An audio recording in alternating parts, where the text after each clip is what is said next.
Just here by chance had stood a bitter-leaved wild olive tree sacred to Faunus. Sailors had long since venerated it, when saved from waves they fastened here their offerings to the Laurentians' god. Here they would hang their votive art garments. Heedless of this custom, the Teucrians had carried off the sacred tree trunk to clear the field, to lay it bare for battle. Here the shaft Aeneas first had cast at Turnus stood. Its impetus had carried it and held it fast in that tenacious root. The Dardan bent, wanting to wrench his shaft free, then with spear to catch the warrior whom he could not overtake on foot. And Turnus, wild with terror, cries, I pray you, Faunus, pity me, and you, most gracious earth, hold fast that steel, if I have ever kept your rights, those that Aeneas' men have profaned by war. He spoke, invoked the help of gods with prayers that were not useless, for though Aeneas struggled long and lingered above the gripping root, no force of his could loose the spearhead from that tough wood's bite. While fierce he wrenches, tugs, the Daunian goddess Juturna once again takes on the form of Turnus' charioteer Metiscus. She runs and gives his blade back to her brother. But Venus, furious that this was granted the daring nymph, drew near, and then she tore Aeneas' spearhead free from that deep root. Both men are high in heart. They face each other, their arms and courage fresh again. One trusts his sword, the other, tall and fierce, his shaft. Aeneas, Turnus, breathless for Mars' contest. Meanwhile Olympus' king calls out to Juno, as from a golden cloud she scans the battle. Wife, how can this day end?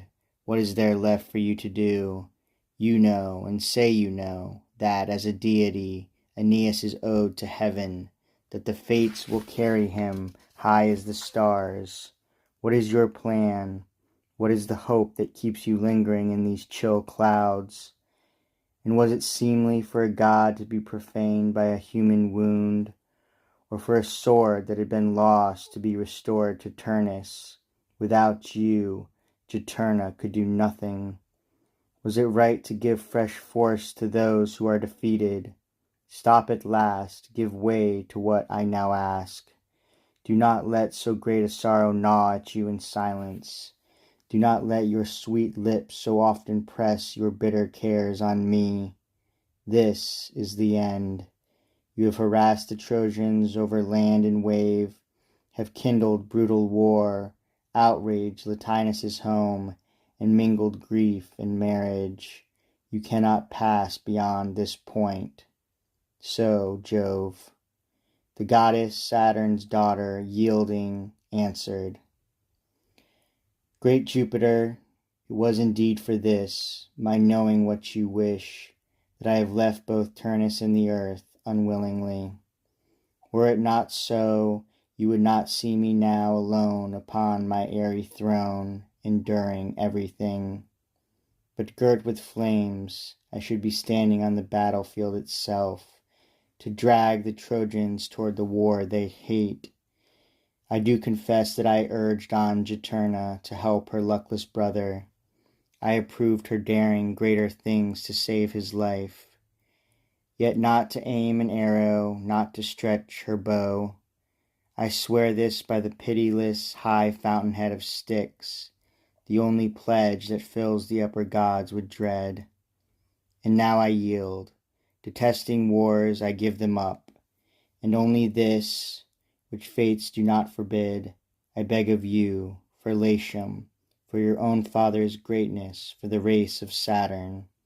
When with their happy wedding rites they reach a peace, so be it. When they both unite in laws and treaties, do not let the native-born Latins lose their ancient name, become Trojans, or be called Teucrians. Do not make such men change their language or their dress.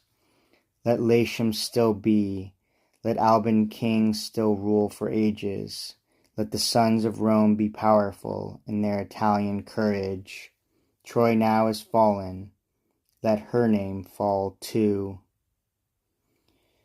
And Jupiter smiled at her then, the maker of men and things said, Surely you are sister to Jove, a second child of Saturn, for deep in your breast there surge each such tides of anger.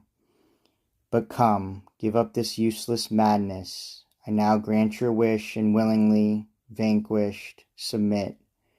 For the Ausonians will keep their homeland's words and ways, their name will stay. The body of the Teucrians will merge with Latins, and their name will fall away. But I shall add their rituals and customs to the Ausonians, and make them all, and with one language, Latins. You will see a race arise from this, that mingled with the blood of the Ausonians will be past men, even past gods, in piety.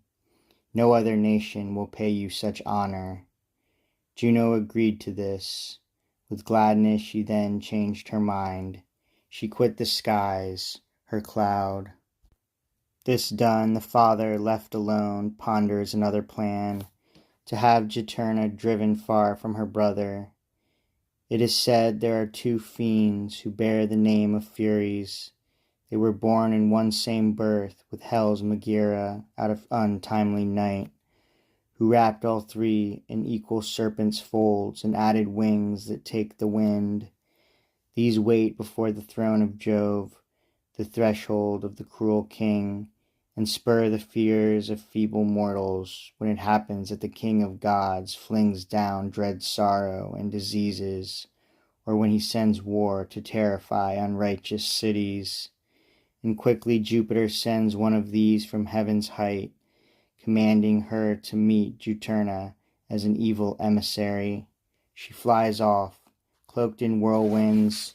She is carried to earth, just as an arrow that is driven from bowstring through a cloud, an arrow tipped in gall and venom, an incurable shaft, shot by some Parthian, a Parthian or a Sidonian. As it hurtles, hissing, it passes through swift shadows, seen by no one. So did the child of night rush on. She sought the earth. As soon as she can see the Trojan ranks and the troops of Turnus, suddenly she shrinks into the shape of that small bird which sometimes sits by night on tombs and lonely rooftops, where it chants late, among the shadows, its song of evil omen. So transformed, the foul one howls before the face of Turnus, flies back and forth. Her wings beat at his shield. Strange stiffness, terror, took the limbs of Turnus. His hair stood up, his jaws held fast, his voice